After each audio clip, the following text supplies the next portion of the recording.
께서 말씀 전해 주시겠습니다.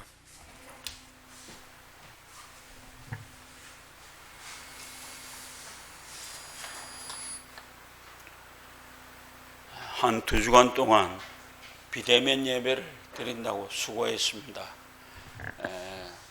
진짜 시간이 지나다 보니까 비대면 예배가 우리에게 별로 좋지 않았다라고 하는 생각을 합니다. 옛날에 우리의 선조들은 일제의 폭압 속에서도 예배를 드렸습니다. 오늘 우리도 어떠한 일이 있어도 예배를 드려야 되겠다는 마음을 귀하게 가졌습니다. 특히 이번 북구 기독교 예배에서 무조건 오늘부터 50명 이하는 대면 예배를 드리라 라고 하는 얘기가 있어서 이렇게 시간이 가는데 많은 것을 느꼈습니다. 어느덧 그냥 가을이 와버렸습니다. 가을이 오다가 보니까 가을이 우리에게 갖다 주는 것은 풍요로움입니다. 아주 많이 풍성하게 넘쳐나는 것을 얘기하지요. 옛날에 우리 어릴 때 이때쯤 되면 타작합니다. 타작마다 쫓아나가다 보면은 그 타작마당에서 떡도 해놓았고 그런 걸 얻어먹고 덩어리에 가시가 뺏겨서 힘들었던 때도 있었습니다. 그러나 가을은 어쩌든지 우리에게 풍요로움을 줍니다.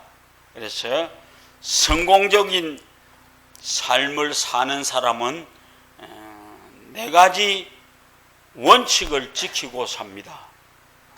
그 첫째는 내가 이제부터 시작한다 라고 하는 마음을 가지고 시작하는 생각을 가진 사람은 생각이 났을 때 최소한 72시간 동안 왜냐하면은 3일이 지나가면 그 마음에 1%밖에 남지 않는다고 그럽니다.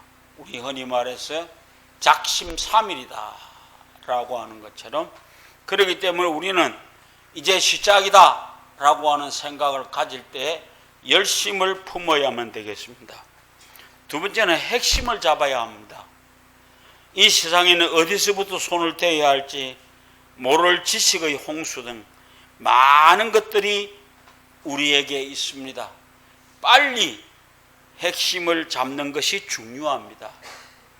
세 번째, 집중을 해야 합니다. 우리가 잡은 핵심에 초점을 맞추어야만 되는 것입니다. 네 번째, 자꾸 반복해야만 합니다. 오늘 우리가 20분이 지나가면 생각이 47%밖에 남지 않는다고 그럽니다. 하나님께서 이스라엘 백성이 애굽에서 나와서 가나안으로 가는 것을 지켜보시면서 자꾸 반복했습니다. 왜냐하면 애굽에서의 종살이 노예 생활에 풀려나 해방된 것을 너무 감사하기 위함입니다. 이 세상에는 어려운 일이 많습니다. 록펠러라고 하는 유명한 사람이 미국 땅에 살면서 늘 감사하면서 좋은 일만 했다고 합니다. 그래서 가난한 환경에서 자란 그가 100만 평이 넘는 대학을 12개 이상이나 세우고 평생 5천여 개의 교회를 세웠습니다. 5천여 개 정도의 교회를 세워서 하나님께 바쳤는데 그가 지은 교회의 이름에 록펠러가 지었다는 말은 하나도 안 남겼다고 그럽니다. 어떻게 가난한 사람이 이렇게 큰 일을 할 수 있었을까요? 그것은 풍요한 주님만 생각하고 감사한 마음을 가졌기 때문입니다. 내 환경, 내 생각, 내 가정만 생각하다가 보면은 내가 했던 모든 것이 무너져 버립니다. 그래서 우리는 하나님께 너무 감사할 때는 하나님 만세, 예수님 만세, 성령님 만세 하고 외칩니다. 자꾸 하나님을 높이고 감사하며 살기로 했다. 빼앗긴 기쁨을 되돌려받는 시간이 예배 시간이다. 록펠러가 생각했던 얘기는, 그래서 그는 마음의 즐거움으로 인해서 얼굴이 빛났습니다. 그래서 그는 예수를 믿을 때 우리를 어렵게 여겨주신다라고 하는 것 깊이 깨달으시길 바랍니다. 내 앞에 맡고 있는 어떤 장벽보다도 훨씬 더 크고 하나님을 믿고 사시기 바랍니다. 본문 말씀을 가지고 가을의 풍요를 한번 생각해 보겠습니다. 첫째로, 하나님은 약속을 지키신다라고 하는 것입니다. 7절 말씀, 진리는 가까운 데 있습니다. 하나님께서 땅이 있는 동안에 심고 거두고 추위와 더위와 여름과 겨울과 낮과 밤에 쉬지 않게 하리라 라고 하는 말씀이 창세기 8장에 우리에게 나타나고 있습니다. 이 말씀은 주님 오시기 전까지 하나님께서 그렇게 해 주시겠다는 것입니다. 홍수로 인해서 침몰해가는 그런 때는 다 망할 것 같았습니다. 이번에 우리가 밀고 올라온 태풍 때문에 얼마나 어려움을 많이 병했습니까? 그런데 하나님은 무엇을 숨겨두었다고요? 온 땅이 다 멸망했을 때 하나님은 노아에게 무엇으로 약속했습니까? 무지개로 약속해 주셨습니다. 그런 하나님이 지금도 우리에게 분명히 살아계십니다. 그래서 지금도 말씀하십니다. 영원히 멸망하지 않는다고요. 그래서 오늘 우리는 분명히 기억하고, 큰 환난과 그 고통, 그 죽음 속에서도 하나님은 나를 고쳐주신다라고 하는, 하나님은 나와 함께 하신다, 이렇게 믿고 산 사람들은 다 위대한 기적을 맛보았습니다. 그것처럼 우리가 가져야 될 것은 바로 내 마음에 하나님을 굳게 모시고 사는 사람들 되기를 바랍니다. 마음에 하나님이 없는 사람도 하면 된다, 그런 소망을 가지고 살면은 아름다운 결과를 얻습니다. 우리 예수 믿는 사람들이 내 마음속에 누가 계신다고? 하나님이 계신다라고 하는 것을 굳게 믿고 사시기를 바랍니다. 아브라함이 그 아내 사라와 함께 내가 내게 씨를 주고 아들을 주리라는 하나님의 음성을 들었습니다. 사라는 하나님이 하신 말씀을 믿을 수가 없었습니다. 한번 생각해 보십시오. 지금 다 끝났습니다. 경수도 끝나고 신랑 아브라함도 다 겪어서 끝나졌습니다. 그런데 그가 할 수 있는 일은 그의 몸종 하가를 아브라함에게 주어서 그 대를 잇고 싶은 마음이 꿀떡 같았습니다. 그래서 하가를 아브라함의 후처로 주었습니다. 그리고 아들 하나를 얻었습니다. 이스마엘이라고 하는 아들을 얻었는데, 그 이스마엘로 인해서 하갈이 바로 그 아브라함의 부인인 사라를 욕보이기 시작합니다. 그래서 그렇게 어려움을 당했을 때 하나님께서 주신 약속이 뭡니까? 하갈을 아들과 함께 쫓아내라. 아브라함은 하나님의 말씀을 굳게 믿었습니다. 그래서 그 귀하게 몸종에서 나왔지만 아들이었기 때문에 자기의 대를 이을까 싶어서 많이 걱정했었는데 무조건 쫓아냈습니다. 그러므로 인해서 하나님께서는 그 아브라함의 대를 이어서 사라에게서 아들을 주었습니다. 100세가 넘어서도 하나님이 하시면 하실 수 있다라고 하는 것입니다. 오늘 우리는 잘 기억하시길 바랍니다.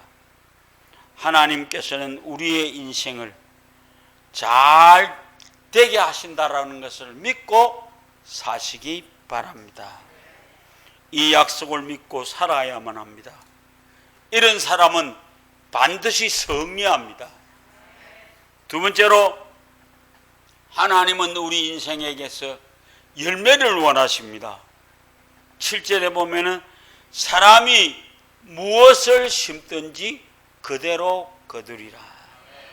가을에 농가밭에 밀알이 맺히면 하나님께서 우리에게 베풀어 주신 만찬과 같고, 우리가 생각해 볼 때 나무가 덩치는 크고 말라서 열매가 안 맺힌다면 뽑아버리고 싶을 것입니다. 성경에서는 우리에게 4가지 열매가 있어야 된다고 그럽니다. 첫째로 회개의 열매가 있으라고 그럽니다. 우리가 예배 시간에 입술로 회개하고 행위로 회개의 열매를 맺기를 간절히 바랍니다. 둘째로는 생명의 열매를 맺히기를 원합니다. 생명의 맺히는 열매는 전도를 얘기합니다. 그래서 오늘 우리는 두 번째 생명의 열매를 맺으시기 바랍니다. 셋째로 성령의 열매를 맺으시기 바랍니다. 사랑과 희락과 화평과 오래 참음과 자비와 양성과 충성과 온유와 절제, 이러한 성령의 7가지 열매를 맺을 때에 여러분의 삶에 열매가 맺힌 것입니다. 넷째로 선행의 열매를 맺으시기를 바랍니다. 충성, 봉사, 전도, 권면, 헌신, 기도, 이런 선행의 열매가 맺어져야 합니다. 그리고 나는 절대로 내 자신을 허물어뜨리지 않고 복의 근원이 되리라고 다짐하는 여러분들이 되시기를 바랍니다. 세 번째로, 하나님께서는 우리에게 추수의 때가 있다고 말씀하십니다. 9절 말씀, 하나님의 추수의 때가 있음을 믿으시기 바랍니다. 추수의 계절이 되면 엄동설한 겨울이 오기 전에 다 추수를 합니다. 알곡은 창고로 들이고 쭉정이와 가라지들은 들에 불을 태워서 영원히 꺼지지 않는 것에서 그들의 생을 마감하게 하시는 것입니다. 추수의 때가 언제입니까? 심판 때입니다. 우리는 분명히 알아야 되겠습니다. 신앙의 중요한 요소 5가지를 얘기를 하겠습니다. 첫째로, 하나님은 나 같은 죄인을 용서하기 위해서 독생자 예수 그리스도를 보내주셔서 십자가에서 나를 위해서 돌아가시게 하셨습니다. 둘째로, 주님은 죽음으로 끝나는 것이 아니고 부활하셨습니다. 셋째, 주님은 성찬하셔서 다시 오십니다. 넷째, 주님이 가시면서 우리에게 성령을 보내주시겠다고 약속하셨습니다. 그래서 오늘의 시대가 우리가 성령의 시대에 살아가고 있는 것입니다. 그래서 우리는 성령님을 의지해야만 합니다. 다섯째, 우리는 지옥과 천국이심을 믿습니다. 나는 천국 백성이다 확신해야만 합니다. 그런데 곡식 중에도 2가지가 있습니다.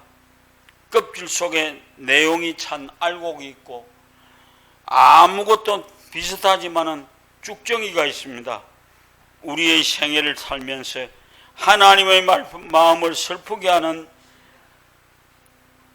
나무들이 되지 마시기를 바랍니다. 쭉정이만 있는 논바닥에 불을 태워버립니다. 콩 심은 데 콧나고 파 심은 데 팥나고, 충성을 세우며 헌신할 때 전도한 곳에서 반드시 하나님은 열매 맺게 해 주십니다. 가을철이 되면 하나님은 추수할 일꾼이 부르고 계십니다. 여러분들도 추수할 일꾼으로 주님 앞에 쓰임받는 사람이 되기를 원합니다. 한 가지 예화를 들면서 마지막으로 말씀을 드리려고 합니다. 세 가지 나무에 관한 얘기입니다. 올리브 나무하고 떡갈나무하고 소나무하고 세 나무가 있었습니다. 올리브 나무의 꿈은 보석 상자가 되는 것이고, 떡갈나무의 꿈은 거대한 배를 만드는 것이고, 소나무의 꿈은 큰 집을 짓는 것이었습니다. 어느 날 나무꾼이 올리브 나무를 베어다가 더럽고 냄새나는 말구유를 만들었습니다. 이번엔 떡갈나무를 만들어다가 큰 배는커녕 낚시하는 작은 배를 만들었습니다. 세 번째 소나무는 어느 날 벼락이 떨어져서 형편없게 되어버렸습니다. 그런데 나 뒹굴고 있는 그 소나무를 쓰레기통으로 버려졌습니다. 억수로 실망했습니다. 세 개 다 나무가 실망할도록 실망했는데 거기에 하나님이 계획이 있었습니다. 시간이 지난 후 마구간으로 갔던 그 나무는 구유통이 되었습니다. 그래서 그는 거기에다가 예수 그리스도가 담겨지는 아름다운 구유통이 되어졌던 것입니다. 세월이 흘러서 큰 배가 되려다가 초라한 낚싯바가 되어버린 떡갈나무는 베드로가 낚시를 하다가 예수님을 그 배에 태웠고, 그 예수님이 그 배에 오르셔서 기도하고 함께 해줌으로 많은 고기를 실어볼 수 있는 영광을 받아 보았습니다. 마지막 소나무는 세월이 지난 후에 로마 병정이 예수님을 십자가에 못 박을 때 십자가를 만들었습니다. 그래서 그 소나무가 자기 생애 최고로 멋있는 예수 그리스도의 마지막 죽음을 그의 나무에서 가질 수 있는 아름다운 일을 보았습니다. 결국 그들은 하나님 앞에 감사할 수밖에 없었습니다. 우리의 상도 반드시 하나님은 우리에게 성공을 베풀어 주신다는 믿음 가지고 아름답게 사는 여러분 되시기를 주의 이름으로 부탁을 드립니다.